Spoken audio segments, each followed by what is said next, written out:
Hello friends, എല്ലാവർക്കും good morning. അപ്പോൾ പത്തരമാറ്റിൻ്റെ ഇന്നത്തെ ഒരു സൂപ്പർ ഹിറ്റ് വിശേഷത്തിലേക്ക് എല്ലാവർക്കും സ്വാഗതം.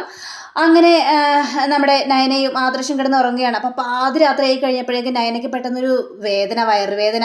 അപ്പോൾ നയൻ ആ വയറുവേദന കൊണ്ട് എണീക്കുക. എണീറ്റ് കഴിഞ്ഞപ്പോഴേക്കും ആദർശിനെ വിളിക്കുന്നില്ല. ആദർശാണെങ്കിൽ നല്ല ഉറക്കത്തിലുമാണ്.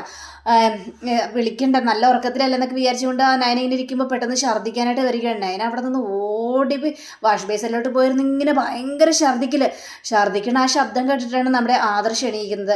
അപ്പോൾ ആദർശം എണീറ്റ് നേരെ നയൻ്റെ അടുത്ത് പോയി ചോദിക്കുകയാണ്, എന്ത് പറ്റി നയന, എന്താ പറ്റിയതെന്നൊക്കെ ചോദിച്ചപ്പോഴേക്കും ആദർശേട്ടാ, എനിക്ക് ഭയങ്കരമായിട്ട് വയറുവേദനിക്കുന്നു ആദർശേട്ടാ, എനിക്ക് വയ്യ എന്നൊക്കെ ഇങ്ങനെ പറയണം. അയ്യോ നയന, എന്ത് പറ്റി നയനെ, ഇതെന്താ പെട്ടെന്ന് വയറുവേദന വരാനുള്ള കാരണം? അങ്ങനെ നയനയെ പിടിച്ച് നമ്മുടെ ആദർശ കട്ടിലിൽ ഇങ്ങനെ ഇരുത്തുകയാണ്. എത്തിയിട്ട് ചോദിക്കുകയാണ്, നയനെ ഇതെന്താ സംഭവിച്ചത് എന്നൊക്കെ ചോദിക്കുമ്പോൾ, എനിക്കറിയില്ല ആദർശേട്ടാ, അതേ ഫുഡ് കഴിച്ചിട്ടുണ്ടേന്ന് തോന്നുന്നു, പുറത്തുനിന്ന് ഫുഡ് കഴിച്ചിട്ടുണ്ടേന്ന് തോന്നുന്നു എന്നൊക്കെ പറയുകയാണ്. അയ്യോ, പുറത്തുനിന്ന് ഫുഡ് കഴിച്ചതിൻ്റെ തന്നെയായിരിക്കും നയനെ, ഞാൻ അപ്പോഴേ പറഞ്ഞല്ലേ ആദർശേട്ടാ നമുക്ക് പുറത്തൊന്നും പോകണ്ട എന്ന്. ഒരു സ്ഥലത്തുനിന്ന് തന്നെയാണ് നമ്മൾ ആഹാരം കഴിച്ചത്, വീട്ടിൽ നിന്ന് ആഹാരം കഴിച്ചു, എന്നിട്ട് പുറത്തു പോയി പലയിടത്തുനിന്നും ആഹാരം കഴിച്ചില്ലേ. എനിക്ക് വയറിൽ എന്തൊക്കെയോ ഒരു ബുദ്ധിമുട്ട്, എനിക്ക് വയറ് വല്ലാതെ വേദനിക്കുന്നു ആദർശേട്ടാ. എങ്കിൽ പിന്നെ നമുക്ക് പെട്ടെന്ന് ഹോസ്പിറ്റലിൽ പോകാം, വാ നമുക്ക് ഹോസ്പിറ്റലിൽ പോകാമെന്ന് പറഞ്ഞപ്പോഴേക്കും, വേണ്ട ആദർശേട്ടൻ ഹോസ്പിറ്റലിനെ കൊണ്ടുപോകണ്ട, അമ്മയൊന്ന് വിളിക്ക്, ഞാൻ അമ്മയോടൊപ്പം പൊയ്ക്കോളാം, അല്ലാതെ കുഴപ്പമൊന്നുമില്ല ആദർശേട്ടാ എന്നിങ്ങനെ സംസാരിക്കുകയാണ്.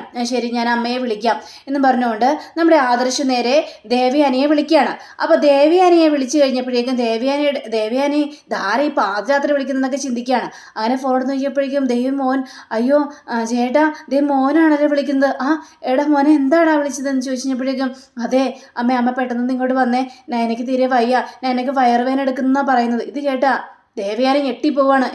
വയറുവേദനയോ? അതെ അമ്മേ, അവൾക്ക് നന്നായിട്ട് വയറുവേദന എടുക്കുന്ന പറയുന്നത്, അവളെ പെട്ടെന്ന് ഹോസ്പിറ്റലിൽ കൊണ്ടുപോകും, അമ്മ പെട്ടെന്ന് ഇങ്ങോട്ട് വരാനും പറയാ. ശരി, ഞാൻ ഉടനെ തന്നെ അങ്ങോട്ട് വന്നോളാം, നീ ടെൻഷനാകാതിരിക്കുക എന്നൊക്കെ പറയണം. അങ്ങനെ ജയൻ ചോദിക്കണം, എന്താണ് ദേവയാനി, എന്താ കാര്യം എന്നൊക്കെ ചോദിച്ചപ്പോഴേക്കും, അതെ നല്ല വയറുവേദന ഉണ്ടെന്ന മോൾക്ക് പറയുന്നത്, നമുക്ക് പെട്ടെന്ന് അങ്ങോട്ട് പോകണം എന്ന് പറഞ്ഞുകൊണ്ട് ഇവർ രണ്ടൊരു മാഞ്ഞ് നേരെ ആദർശിൻ്റെ റൂമിലേക്ക് എത്തുകയാണ്. എന്നപ്പോൾ നയനയാണെങ്കിൽ വയറും പൊത്തി ഇങ്ങനെ കുനിഞ്ഞ് നിൽക്കുകയാണ്. എന്നപ്പോഴേക്കും, മോളെ നയനെ വാ, നമുക്ക് പെട്ടെന്ന് തന്നെ ഹോസ്പിറ്റലിൽ പോകാം, ഇനി ഇവിടെ നിന്നിട്ട് കാര്യമില്ല, പെട്ടെന്ന് പോകാമെന്ന് പറയാം. എനിക്ക് അമ്മ ഒരു ചുക്ക് കാപ്പി ഉണ്ടാക്കി തരാമോ? ചുക്ക് കാപ്പി കുടിച്ചു കഴിഞ്ഞിട്ടുണ്ടെങ്കിൽ എൻ്റെ വയറുവേദനയൊക്കെ മാറും, അമ്മ അതുണ്ടാക്കി തന്നാൽ മാത്രം മതി. വേണ്ട, അതൊന്നും പറഞ്ഞാൽ പറ്റില്ല, ഇനി ചുക്ക് കാപ്പിയും കുടിച്ചിട്ട് ഇവിടെ ഇരിക്കാനോ? ഒട്ടും ഞാൻ സമ്മതിക്കില്ല, പെട്ടെന്ന് തന്നെ നമുക്ക് ഹോസ്പിറ്റലിൽ പോകാം, അല്ലാതെ വേറെ ഒരു നിവൃത്തിയില്ല, പെട്ടെന്ന് ഹോസ്പിറ്റലിലേക്ക് പോകാം, വാ എന്നൊക്കെ ഇങ്ങനെ സംസാരിക്കുകയാണ്. അപ്പോൾ ജയനും അതേപോലെ തന്നെ ആദർശവും ഈ നയനയെ കൊണ്ട് സമ്മതിപ്പിക്കുകയാണ്, മോളെ നീ എത്രയും പെട്ടെന്ന് ഹോസ്പിറ്റലിൽ പോകാൻ നോക്ക്, ഇനി കൂടുതലൊന്നും നോക്കി നിൽക്കേണ്ട ആവശ്യമൊന്നുമില്ല, എത്രയും പെട്ടെന്ന് ഹോസ്പിറ്റലിലേക്ക് പൊയ്ക്കും മോളെ എന്നിങ്ങനെ പറയാം. അങ്ങനെ പറഞ്ഞപ്പോഴേക്കും ശരി എന്നാൽ പോകാം. അപ്പം അങ്ങനെ ആദർശ് അവിടെ തന്നെ ഇരിക്കുകയാണല്ലോ. അപ്പോൾ ആദർശ് ചോദിക്കുകയാണ്, ഞാനും വരട്ടെ അമ്മ എന്ന് ചോദിച്ചപ്പോഴേക്കും, നീ വരണ്ട, നീ വന്നാൽ ശരിയാവില്ല, ഞങ്ങൾ കൊണ്ടുപോയിക്കോളാം മോളെ, ഒരു പ്രശ്നമൊന്നുമില്ലല്ലോ എന്ന് പറഞ്ഞ് നയനയെയും പതിയെ പിടിച്ച് ഈ ജയനും അതേപോലെ തന്നെ ദേവയാനിയും കൂടി ഇങ്ങനെ പതുക്കെ പിടിച്ചുകൊണ്ട് അങ്ങോട്ട് പോയി കഴിഞ്ഞപ്പോഴേക്കും നയനക്കാണെങ്കിൽ ഭയങ്കര വേദന, എനിക്ക് സഹിക്കാൻ പറ്റുന്നില്ല, മോളെ ഇപ്പോൾ കൊണ്ടുപോകാൻ ആശുപത്രിയിൽ. അപ്പോഴേക്കും ജലജ ഓടിപ്പാഞ്ഞു വരികയാണ്. അയ്യോ ഏട്ടത്തി, ഇത് എന്ത് പറ്റി ഏട്ടത്തി എന്ന് ചോദിക്കുമ്പോൾ, ഇതെന്താ നയന മോളെ പിടിച്ചുകൊണ്ട് പോകുന്നത്, എന്താ പറ്റിയത്? അത് മോൾക്ക് തീരെ വയ്യ, അതുകൊണ്ട് ഞങ്ങൾ ഹോസ്പിറ്റലിൽ കൊണ്ടുപോകണം. അയ്യോ, എന്തു പറ്റി മോൾക്ക്, തീരെ വയ്യേ? എങ്ങനെ വയ്യാതെ ആകും, ആദർശ് മോൻ ജയിലാണല്ലോ, അപ്പോൾ ആ ഒരു വേദനയിൽ വെന്ത് ഉരുകിയതേ മോൾക്ക് ഇങ്ങനൊരു അവസ്ഥയൊക്കെ വന്നു, എന്ത് ചെയ്യാനാണ്? അത് സാരമില്ല, ഞങ്ങൾ കൊണ്ടുപോയിക്കോളാം, നീയേ പോയി കിടന്ന് ഉറങ്ങാനായിട്ട് നോക്ക്. അപ്പോൾ ജയൻ ചോദിക്കും, നിനക്ക് എന്താ പാതിരാത്രി ഉറക്കമൊന്നുമില്ലേ? ജേട്ടാ, ഞാൻ പിന്നെ ഈ ഒച്ച കേട്ടിട്ടാണ് ഞാൻ ഓടി വന്നത്, അല്ലാതെ വേറൊന്നുമല്ല ജേട്ടാ. എങ്കിലേ ഞങ്ങൾ ഹോസ്പിറ്റലിൽ കൊണ്ടുപോയേക്കാം, നീ കൂടുതൽ ബുദ്ധിമുട്ടേണ്ട ആവശ്യമൊന്നുമില്ല, നീ പോയി കിടന്ന് ഉറങ്ങാനായിട്ട് നോക്ക്. ശരി ജേട്ടാ എന്നും പറഞ്ഞുകൊണ്ട് ജലജ അങ്ങോട്ട് പോവാം. ജലജയ്ക്ക് ഇത് കേട്ട് കഴിഞ്ഞപ്പോഴേക്കും ഭയങ്കര സന്തോഷം. അങ്ങനെ ഇവർ രണ്ടുപേരും കൂടി ഈ നയനയെ പിടിച്ചുകൊണ്ട് വണ്ടി കയറ്റിക്കൊണ്ട് പോവുകയാണ്. അപ്പോൾ ജലജയ്ക്കാണെങ്കിൽ കേട്ടിട്ട് ഭയങ്കര സന്തോഷമാണല്ലോ. അങ്ങനെ ജലജ നേരെ അബിയുടെ റൂമിൻ്റെ അടുത്ത് ചെല്ലുകയാണ്. എടാ അബി എന്ന് പറഞ്ഞുകൊണ്ട് ഡോറി മുട്ടുകയാണ്. അബി വന്ന് കഥ ഓർക്കണം, എന്താ അമ്മേ ഈ പാതിരാത്രി അമ്മക്ക് ഇത് എന്ത് പറ്റി, എന്താ ഇങ്ങോട്ട് വന്നത്? അപ്പോൾ നമ്മുടെ നവ്യയും എന്താന്ന് ചോദിക്കുകയാണ്. എന്താമ്മേ എന്ന് ചോദിച്ചു കഴിഞ്ഞപ്പോഴേക്കും, അതെ നയനയ്ക്ക് തീരെ സുഖമില്ല, നയനയും കൊണ്ട് അവർ ഹോസ്പിറ്റലിലേക്ക് പോയി. അപ്പോൾ നവ്യക്ക് ഇത് കേട്ട് കഴിഞ്ഞപ്പോഴേക്കും ആകെ ഒരു സങ്കടം തോന്നിക്കണേ. സുഖമില്ലെന്നോ? എന്താ സുഖമില്ലാത്തത്? അതെ, അവൾക്കൊരു വയറുവേദന.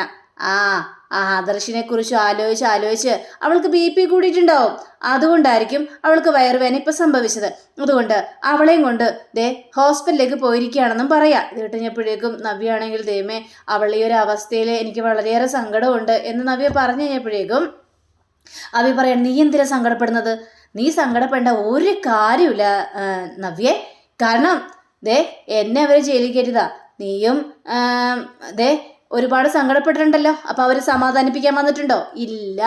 അപ്പോൾ പിന്നെ അവരുടെ കാര്യത്തിൽ നീ യാതൊരു കാരണവശാലും സങ്കടപ്പെടേണ്ട ആവശ്യമില്ല എന്നും നവിയോട് പറയാ. ഇതൊക്കെ കേട്ട് കഴിഞ്ഞപ്പോഴേക്കും നവിക്ക് എന്തായാലും സ്വന്തം അനിയത്തിയല്ലേ, കാര്യത്തിൽ ഭയങ്കര സങ്കടമുണ്ട്. എന്ത് ചെയ്യാനാണ് എന്നൊക്കെ ഇങ്ങനെ ആലോചിക്കുകയാണ്.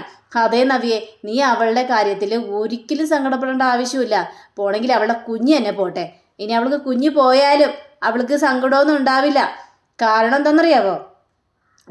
അവൾക്ക് ചന്തുമോളുണ്ടല്ലോ, ചന്തുമോളല്ലേ അവൾ പുന്നാരിച്ച് താലോലിച്ച് കൊണ്ടുകൊണ്ട് നടക്കുന്നത്. അതുകൊണ്ട് അവൾക്ക് ഈ ഒരു കുഞ്ഞ് പോയാലൊന്നും വലിയ സങ്കടമൊന്നും ഉണ്ടാവില്ല. ഇത് കേട്ടുകഴിഞ്ഞപ്പോഴേക്കും ഭയങ്കര സങ്കടം തോന്നുകയും നവിക്ക്. നീ അതിനെക്കുറിച്ച് ഓർത്തൊന്നും സങ്കടപ്പെടേണ്ട. നീയേ സങ്കടപ്പെടേണ്ടത് എന്നെക്കുറിച്ച് ഓർത്താണ്. ഈ എന്നെക്കുറിച്ച് ഓർത്ത് ഞാൻ ഒരുപാട് വേദനകളെല്ലാം സഹിച്ചിട്ടുണ്ട്. ഞാൻ സഹിച്ചാണ് ജയിലിൽ പോയൊക്കെ കിടന്നത്. എന്നിട്ട് പോലും ഈ കുടുംബത്തിലുള്ള ആർക്കും ഒരു സങ്കടം ഉണ്ടായിട്ടില്ല. പറഞ്ഞ മനസ്സിലായല്ലോ? മോളെ നവ്യെ, ഈ കാര്യത്തെക്കുറിച്ച് ആലോചിച്ചുകൊണ്ട് നീ ഇപ്പോൾ കിടന്ന് ഉറങ്ങാൻ നോക്ക്. അഭി, നീ ഇങ്ങോട്ട് വന്നേ, എനിക്ക് ചില കാര്യങ്ങളെല്ലാം പറയാനുണ്ട്. ശരി അമ്മേ. നവ്യ, നീ പോയി കിടന്നുറങ്ങിക്കോ. ശരി എന്ന് പറഞ്ഞുകൊണ്ട് നവ്യ പോവാ. അങ്ങനെ അഭിയെ വിളിച്ചുകൊണ്ട് ജലജ അങ്ങോട്ട് മാറി നിന്നിട്ട്, എടാ ഇപ്പോൾ അവർ എല്ലാവരും കൂടി ഹോസ്പിറ്റലിൽ പോയിരിക്കുകയാണ്. ബാക്കിയുള്ളവർ നല്ല ഉറക്കത്തിലാണ്. ഈ തക്ക നോക്കി നമുക്ക് നയനയുടെ റൂമിൽ കയറണം. നയനയുടെ റൂമിൽ കയറി അവിടെ നിന്ന് കുറച്ച് സ്വർണ്ണങ്ങളെല്ലാം അടിച്ചു മാറ്റണം. അമ്മ ആള് കൊള്ളാലോ അമ്മേ.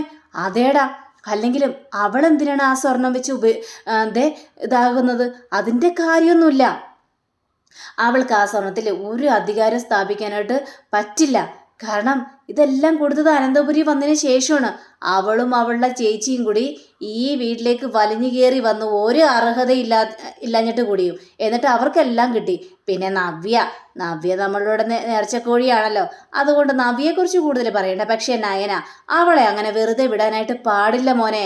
കാരണം അവളെ താഴെ ഇറക്കണം. അതുകൊണ്ട് അവൾ അത്ര സ്വർണ്ണം അനുഭവിക്കണ്ട. നമുക്ക് ആ സ്വർണ്ണം അടിച്ചു മാറ്റണം. അമ്മ പറഞ്ഞ സത്യം തന്നെയാ. നമുക്ക് അനുഭവിക്കാനുള്ള കാര്യങ്ങളൊക്കെയാണ് ഇവർ കിടന്ന് അനുഭവിച്ചു കൊണ്ട് കൂട്ടിയിരിക്കുന്നത്. അതുകൊണ്ട് ഒരിടക്ക് ഞാൻ പോയി നാനയുടെ റൂമിൽ കയറി കുറച്ച് മോതിരങ്ങളെല്ലാം അടിച്ചു മാറ്റിയായിരുന്നു. ഹമ്പടെ കേമ, നീ മോതിരങ്ങളെല്ലാം അടിച്ചു മാറ്റി എന്നിട്ടോ? അതൊന്നും ഇതുവരെയും പിടിക്കപ്പെട്ടിട്ടില്ല. ചെറിയ ചെറിയ സാധനങ്ങളല്ല മോഷ്ടിക്കുമ്പോൾ വലിയ സാധനങ്ങൾ മോഷ്ടിക്കണം. എന്നാലേ നമുക്കതിൽ ഉപകാരപ്പെടുള്ളൂ. ഇപ്പോൾ ആദർശ ജയിലിലാണെന്ന് അറിഞ്ഞു കഴിഞ്ഞപ്പോഴേക്കും നാനയുടെ റൂമിൽ കയറി കുറേ സാധനങ്ങളെല്ലാം അടിച്ചു മാറ്റിയാൽ മതിയായിരുന്നു. ഇപ്പോൾ അത് സാധിച്ചില്ലല്ലോ. ഇനി എന്ത് ചെയ്യാനാണ്? ഇനിയിപ്പോൾ പറഞ്ഞിട്ടൊന്നും ഒരു കാര്യമില്ല എന്നൊക്കെ രീതിയിൽ സംസാരിക്കണം. നമുക്ക് ഏതായാലും അവർ തിരിച്ചു വരുന്നതിന് മുമ്പ് തന്നെ വാ, നീ ഇങ്ങോട്ട് കയറി വാ. അപ്പോൾ ഈ ജലജയും അതേപോലെ തന്നെ അഭിയും കൂടി നയനയുടെ റൂം ലക്ഷ്യമാക്കി പോവുകയാണ്. പക്ഷെ ആദർശ ആ സമയം കൊണ്ട് പുറത്ത് കഴിഞ്ഞപ്പോഴേക്ക് ഇവരെന്താണ് ഇങ്ങോട്ട് വരുന്നത് എന്ന് പറഞ്ഞുകൊണ്ട് അകത്തേക്ക് കയറി. ആദർശാണെങ്കിൽ നയനെ പോയിട്ട് ഭയങ്കര സങ്കടവും ടെൻഷനൊക്കെ ഉണ്ട്. അങ്ങനെ ആദർശ് ഇങ്ങനെ എവിടെയാണ് പോകുന്നത്? അങ്ങനെ നമ്മുടെ ജലജ പറയുകയാണ് പെട്ടെന്ന് കഥക് തുറക്കാനായിട്ട്. അങ്ങനെ കഥ തുറന്നൊക്കെ കയറങ്ങോട്ട്. അപ്പോഴേക്കും ഈ ആദർശാണെങ്കിൽ ഓടിപ്പോയി കട്ടിലിൻ്റെ മറവിൽ ഇങ്ങനെ ഒളിച്ചിരിക്കുകയാണ്. ഇവരുടെ പ്ലാൻ എന്താണെന്ന് അറിയില്ലല്ലോ. ഇവരാണെങ്കിൽ നയനയുടെ റൂമിലേക്കും കയറിയിരിക്കുകയാണല്ലോ. അങ്ങനെ ഇവർ റൂമിൽ പതിയെ ഇങ്ങനെ കയറിയപ്പോൾ ഈ അഭിയാണെങ്കിൽ, അമ്മേ ഇവിടെ അയാളുണ്ടോ? അയാളെ ജയിലിൽ കിടക്കുന്ന ആള്. അത് നിനക്ക് നീ എന്താ കണ്ണുപൊട്ടനാണോ? എടാ, അയാൾ ഇവിടെ ഉണ്ടോ? ആദർശ് ഇവിടെ ഇല്ലല്ലോ, ജയിലല്ലേ, പിന്നെ നീ എന്താ അയാൾ ഇവിടെ ഉണ്ടോന്നൊക്കെ ചോദിക്കുന്നത്? അതല്ലമ്മേ, അയാളെ സ്ഥിരമായിട്ട് ഉപയോഗിക്കുന്ന ആ പെർഫ്യൂമിൻ്റെ മണം എനിക്കിതേ ഇവിടെ വരുന്നു. എടാ, അത് പിന്നെ ആദർശിൻ്റെ റൂമാണല്ലോ. ആദർശ് ഉപയോഗിച്ചുകൊണ്ടിരുന്ന റൂമല്ലേ. അപ്പോൾ പിന്നെ ആ ഒരു മണമൊക്കെ ഉണ്ടാകും. അതിനെക്കുറിച്ചൊന്നും ആലോചിക്കേണ്ട യാതൊരു കാര്യമില്ല. നമുക്കേ വന്ന കാര്യം പെട്ടെന്ന് നടത്തണം. നീ ഇങ്ങോട്ട് വന്നേ എന്നും പറഞ്ഞുകൊണ്ട് ഈ ജലജയും അഭിയും കൂടി അലമാര ലക്ഷ്യമാക്കി പോവാണ്. ഈ ആദർശ് ഇതെല്ലാം കണ്ടുകൊണ്ട് നിൽക്കുക. അങ്ങനെ അലമാര തുറക്കുകയാണ്. അമ്മ പെട്ടെന്ന് എടുത്തോ, അവർ ചിലപ്പോൾ ഇങ്ങോട്ട് പെട്ടെന്ന് തന്നെ തിരിച്ചെത്തും. ഇല്ലടാ, അവർ പെട്ടെന്നൊന്നും തിരിച്ചെത്താനായിട്ട് പോകുന്നില്ല. ഒരു പക്ഷേ അവളെ അഡ്മിറ്റ് ആക്കാൻ സാധ്യതയുണ്ട്. അവൾക്ക് അത്രയും വലിയ വയറുവേദനയാണ്, BP കൂടിയിട്ടുണ്ടാവും. അവൾ സ്വന്തം ഭർത്താവ് ജയിലിൽ കിടക്കുമല്ലേ, അപ്പം പിന്നെ എങ്ങനെ ബി പി കൂടാതിരിക്കും? ബി പി കൂടിയിട്ടുണ്ടാവും, അത് കൺഫേം ആണ്. ഏതായാലും ആ ഒരു ചെക്കപ്പിൽ അവളുടെ കുഞ്ഞു പോയെന്ന് അറിഞ്ഞാൽ മതിയായിരുന്നു, അപ്പം സന്തോഷമായാനായിരുന്നു എന്നിങ്ങനെ ഇവർ പറയുമ്പോൾ ആദർശിന് ഭയങ്കരമായിട്ട് കാലി വരുന്നുണ്ട്. പക്ഷേ എല്ലാം സഹിച്ച് ഇങ്ങനെ പിടിച്ചു നിൽക്കുകയാണ്. അങ്ങനെ ജലജ നമ്മുടെ ഈ നയനയുടെ ആ ആഭരണപ്പെട്ടി എടുക്കുക. ആഭരണപ്പെട്ടി എടുത്തിട്ട് ആ വലിയൊരു മാല, എടാ കണ്ടോടാ, ഇതൊന്നൊന്നര മുതലാണ് ഈ സാധനം. ഞാനൊക്കെ അനുഭവിക്കേണ്ട സാധനമാണ്. എന്നിട്ട് അവളും അവളുടെ ഭർത്താവും അവളുടെ വീട്ടുകാരൊക്കെ അനുഭവിക്കുന്നു. ഇത് മുത്തശ്ശി കൊടുത്തതാണ്, പാരമ്പര്യമായിട്ട് കൈമാറി വരുന്ന ഒരു നെക്ലസ് ആണെന്നൊക്കെ ഇങ്ങനെ പറയുകയാണ്. എൻ്റെ പൊന്നമ്മ, ഇത് ഒരു ഉരുപ്പടിയുണ്ട്, ഇങ്ങോട്ട് തന്നെ നോക്കട്ടെ എന്നും പറഞ്ഞുകൊണ്ട് കയ്യിൽ പിടിച്ച് നോക്കിയപ്പോൾ അമ്മേ ഇതൊരു 10-20 പവൻ വരുമല്ലേ? ഇപ്പോഴത്തെ വില അനുസരിച്ചാണെങ്കിൽ ഇത് വിറ്റ് കഴിഞ്ഞാൽ 20 ലക്ഷം രൂപ കിട്ടും. അങ്ങനെ കിട്ടിക്കഴിഞ്ഞാലേ നമുക്ക് രണ്ടുപേർക്ക് ഷെയർ ചെയ്തെടുക്കാമേ. ഇത് കേട്ട് കഴിഞ്ഞപ്പോഴേക്കും പോടെ ഇവിടുന്ന് ഷെയർ ചെയ്തെടുക്കാനോ? ഞാനൊന്നും തരില്ല, ഇതെൻ്റെ മോളുടെ കല്യാണത്തിന് എനിക്ക് കൊടുക്കാനുള്ളതാണ്. അവളിടട്ടേന്നേ, അവളിട്ടെന്ന് വിചാരിച്ചു യാതൊരു കുഴപ്പവും സംഭവിക്കാൻ പോകുന്നില്ല. എടാ നമുക്ക് ഇനിയും ഇങ്ങനെ മോഷ്ടിക്കാലോ, നമുക്ക് ഇനിയും കിട്ടും. അല്ലാതെ ഈ മാല ഏതായാലും എൻ്റെ മോൾക്ക് ഞാൻ കൊടുക്കും എന്നിങ്ങനെ അബിയോട് പറയണം. ഇനിയെ അധികം നിരവിടത്തെ താമസിച്ചിരിക്കണം, നമുക്ക് പെട്ടെന്ന് പോകാം. അങ്ങനെ ആ ഒരു മാല ഈ ജലജയുടെ സാരിയിൽ ഇങ്ങനെ പൊതിഞ്ഞിട്ട് ഇവരും കൊണ്ട് ഒറ്റ പോക്കാണ്. ഇതൊക്കെ കണ്ട ആദർശമാണെങ്കിൽ ഒരു അക്ഷരം പോലും മിണ്ടാത്തൊരവസ്ഥയിൽ അങ്ങനെ അന്തിച്ചിങ്ങനെ നോക്കുന്നുണ്ട്. എന്തൊരു കൂട്ടങ്ങളാണ് ഇവരെന്താണ് ഈ കാണിച്ചു കൂട്ടുന്നത് എന്നൊക്കെ ചിന്തിച്ചാണ് നമ്മുടെ ആദർശം നിൽക്കുന്നത്. അങ്ങനെ നമ്മുടെ ജലജയാണെങ്കിൽ ആ കണ്ണാടിയുടെ മുന്നിൽ പോയിന്ന് ഈ ഒരു മാല ഇങ്ങനെ കഴുത്തിലേക്ക് ഇങ്ങനെ വെച്ച് നോക്കിയടാ, എന്തൊരു ഭംഗിയാണ്. ഒരു ഭംഗിയില്ലാത്ത നയനെ ഈ മാലയൊക്കെ കഴുത്തിലിട്ട് കഴിഞ്ഞാൽ വല്ല കൊള്ളാവോ? ഇടേണ്ടവരിടണം, ഞാനിടണം. എൻ്റെ കഴുത്തിൽ കിടക്കാൻ ഈ മാല എന്തൊരു രസമാണല്ലേ, ഇനി എൻ്റെ കഴുത്തിൽ കിടന്നാൽ മതി ഈ മാല എന്നൊക്കെ ഈ ജലജ അഹങ്കാരത്തോടു കൂടി തന്നെ പറയുകയാണ്. അങ്ങനെ നമ്മുടെ ആദർശനാണെങ്കിൽ ഭയങ്കരയേറെ ടെൻഷൻ. അങ്ങനെ ആദർശ് നേരെ അനിയുടെ റൂമിലേക്ക് ചെല്ലുകയാണ്. അനിയടാ, അനി കഥ തുറക്കടാ. ചേട്ടനോ? ഇതെന്തേട്ടൻ ഇങ്ങോട്ട് കയറി വാ. ഇതെന്തേട്ടൻ ഈ സമയത്ത്? എടാ നയനയും കൊണ്ട് എനിക്ക് തീരെ വയ്യഞ്ഞിട്ട് അവർ ഹോസ്പിറ്റലിൽ പോയേക്കണം. അയ്യോ ചേട്ടത്തിക്ക് എന്ത് പറ്റി എന്ന് ചോദിക്കുകയാണ്. അത് പിന്നെ ഒരു വയറുവേദന, അതുകൊണ്ടാ, കുഴപ്പമൊന്നുമില്ലടാ. എടാ ഞാനിപ്പോൾ പറയാൻ വേണ്ടി വന്നത് വേറൊരു കാര്യമാണ്. എടാ നമ്മുടെ തകരാൻ വേണ്ടി കുറേ കള്ളസ്വർണ്ണങ്ങൾ ഇറക്കിയ കള്ളനില്ലേ, അവനെക്കാലം കള്ളനാണ് അവൻ്റെ അമ്മ. അത് നമുക്കറിയാവുന്ന കാര്യമാണല്ലോ. ഇപ്പം കൂടുതലത് പ്രത്യേകിച്ച് പറയേണ്ട ആവശ്യമൊന്നും ഇല്ലല്ലോ ഏട്ടാ. അതല്ലടാ, എടാ നയന പോയ തക്ക നോക്കി അവൻ നയനയുടെ റൂമിൽ കയറി നയനയുടെ സ്വർണ്ണാഭരണങ്ങൾ എടുത്തുകൊണ്ട് മുങ്ങിയടാ. മുങ്ങിയെന്നോ? ഞാനതെല്ലാം എൻ്റെ കണ്ണുകൾ കൊണ്ട് കണ്ടടാ. ചേട്ടൻ എന്നിട്ട് എന്താ ഒന്നും മിണ്ടാതിരുന്നത്? അവരെ പൊക്കായിരുന്നില്ലേ, അവരെ പിടിച്ച് നിർത്തായിരുന്നില്ലേ? എടാ ഞാനിവിടെ ഉള്ള കാര്യം അവർക്ക് അറിയില്ലല്ലോ. അപ്പോൾ പിന്നെ ഞാൻ അവരെ എങ്ങനെ പിടിച്ചു നിർത്തും? അതും ശരിയാണല്ലോ, കള്ളക്കൂട്ടങ്ങൾ. അപ്പോൾ ആഭരണം മോഷ്ടിക്കാനാ കയറിയല്ലേ? അതേടാ. ഇത് വല്ലാത്തൊരു അവസ്ഥയായി പോയല്ലോ ചേട്ടാ. ഇതെങ്ങനെയും കൈയോടെ പൊക്കണം, അല്ലെങ്കിലേ അവരതും കൊണ്ട് വല്ല വിറ്റ് സ്വർണം പൈസ കൈക്കലാക്കും. പിന്നെ നമുക്ക് ആ സ്വർണം കിട്ടില്ല, ഒന്നും കിട്ടില്ല.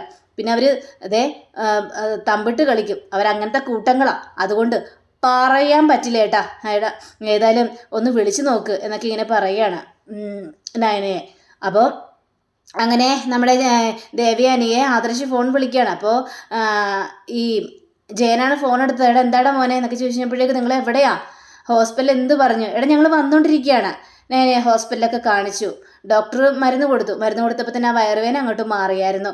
അയ്യോ അച്ഛാ, ഇന്ന് ഹോസ്പിറ്റലിൽ അഡ്മിറ്റ് ആക്കായിരുന്നില്ല, നാളെ വന്നാൽ മതിയായിരുന്നല്ലോ. ഡോക്ടർ തന്നെ പറഞ്ഞത് കുഴപ്പമൊന്നുമില്ല, നിങ്ങൾ പൊയ്ക്കോളാനായിട്ട്. അപ്പോൾ പിന്നെ അവിടെ നിൽക്കേണ്ട ആവശ്യമൊന്നുമില്ലല്ലോ, ഞങ്ങൾ ഇങ്ങോട്ട് പോകുന്നടാ, നീ ടെൻഷൻ ആവാതിരിക്കതേ, ഞങ്ങൾ വന്നുകൊണ്ടിരിക്കുകയാണ്. ആ ശരി അച്ഛാ, എങ്കിൽ പിന്നെ ഞാൻ വെക്കാം എന്നും പറഞ്ഞുകൊണ്ട് അവിടെ ഫോൺ വെക്കുകയാണ്. ഫോൺ വെച്ച് കഴിഞ്ഞപ്പോഴേക്കും നമ്മുടെ ആദർശാണെങ്കിൽ ഇത് രണ്ടും കൽപ്പിച്ച് നിൽക്കുകയാണ്. എങ്ങനെയെങ്കിലും അവരുടെ കയ്യിൽ നിന്ന് ആ സ്വർണം മേടിക്കണം എന്ന് രണ്ടും കൽപ്പിച്ച്. അപ്പം അങ്ങനെയും കാണിച്ചുകൊണ്ടാണ് നമ്മുടെ ഇന്നത്തെ റിവ്യൂടെ അവസാനിച്ചിരിക്കുന്നത്. അടുത്ത റിവ്യൂവിനെ കാത്തിരിക്കുക. സബ്സ്ക്രൈബ് ചെയ്യുക. എല്ലാവർക്കും നല്ലൊരു ദിനം ആശംസിച്ചുകൊണ്ട് നമസ്കാരം. Thank you. See you. Bye by.